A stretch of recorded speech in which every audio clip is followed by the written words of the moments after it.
Good morning students. बेटा आज जो हम लेसन रिवाइज कर रहे हैं वो है हमारा लेसन नंबर 15 नीलकंठ।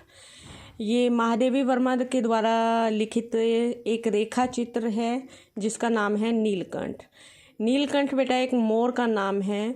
मैं थोड़ा सा आपको पाठ का सार समझा देती हूँ। जो हमारी लेखिका है जो कि एक प्रसिद्ध कवित्री भी है महादेवी वर्मा, उनके द्वारा रेखा चित्र लिखा गया है नीलकंठ, जिसको नाम दिया गया है।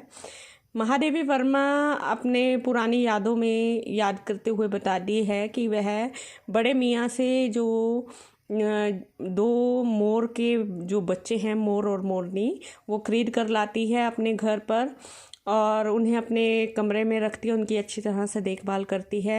उनका नामकरण किया जाता है। मोर का नाम नीली गर्दन होने के कारण नीलकंठ और मोर के साथ उसकी परछाई की तरह रहने के कारण मोरनी का नाम राधा रखा जाता है।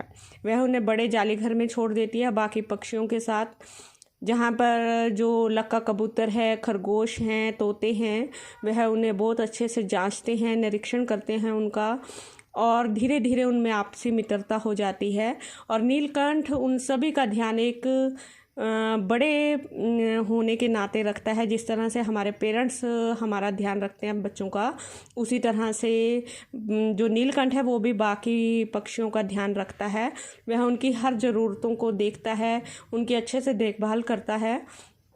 तो धीरे धीरे उनमें आपसी जो मित्रता है वो गहरी होती जाती है। इसी बीच में जो लेखिका है वह एक मोरनी को और ख़रीद कर लाती है बड़े मियाँ से ही, जिसका नाम कुब्जा रखा जाता है। वह अपने स्वभाव के अनुरूप ही होती है।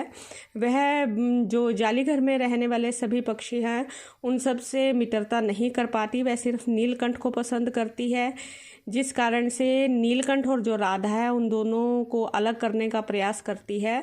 और इस तरह से जो कुब्जा है वो नीलकंठ से के पास तो रहना चाहती है परंतु बाकी पक्षियों के साथ वह नहीं रहना चाहती। तो धीरे धीरे जो नीलकंठ है वो सभी पक्षियों से दूर होता चला जाता है। वह अकेलापन महसूस करता है और वह एक दिन जो जाली घर है वहाँ से भाग जाता है और इस तरह से नीलकंठ का यहाँ पर अंत हो जाता है। तो ये हमारा पाठ था। आज इस पाठ के हम शब्दार्थ देखेंगे। तो आइए बेटा हम पहले अपना फर्स्ट जो शब्द है वो देखते हैं। हमारा शब्द है निरीक्षण। निरीक्षण का अर्थ होता है बेटा जांचना। नेक्स्ट शब्द है कौतूहल। इसका अर्थ होता है जिज्ञासा। किसी चीज़ को जानने की जो इच्छा होती है उसे हम बोलते हैं जिज्ञासा। नेक्स्ट शब्द है ग्रीवा, जिसका अर्थ होता है बेटा गर्दन। नेक्स्ट है संरक्षक, रक्षा करने वाला। नेक्स्ट सहचारिणी, साथ चलने वाली। नेक्स्ट शब्द है उष्णता, गर्मी। कुब्जा, कुबड़ी। कलह, झगड़ा। कोलाहल, शोर। मेघाच्छन्न, बादलों से ढका हुआ। नेक्स्ट है आर्तक्रंदन, दर्द भरी आवाज़ में रोना। जब हमें किसी तरह से दर्द होता है, चोट लग जाए उस तरह का दर्द, और उस आवाज़ में जब हम रोते हैं। नेक्स्ट है अभिविभूत, प्रकट होना या प्रकट। इंद्रनील, नीलमणि। इल्ली, इल्ली का क्या अर्थ है बेटा?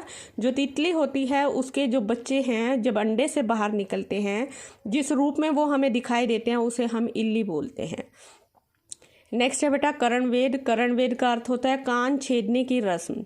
जैसे महिलाएं कानों में बाली वगैरह डालती हैं तो उसके कान छेदे होते हैं, पुरुष भी इस तरह से डालते हैं।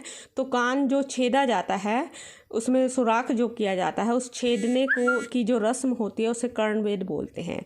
नेक्स्ट है बेटा कार्तिकेय, जो शिव जी के बड़े पुत्र थे, उसके लिए है शब्द का अर्थ यहाँ पर देवताओं के सेनापति भी लिखा गया है। नेक्स्ट फिर रिपीट हो जाता है हमारा कुब्जा यानी कि कुबड़ी। केका, मोर की बोली।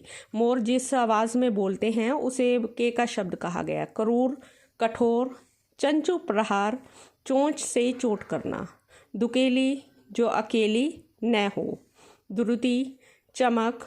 नव आगंतुक, नया अतिथि। आगंतुक यानी कि मेहमान, अतिथि का भी वही मतलब है। तो या आप इसको लिख सकते हैं नया आया हुआ या नया मेहमान, नया अतिथि।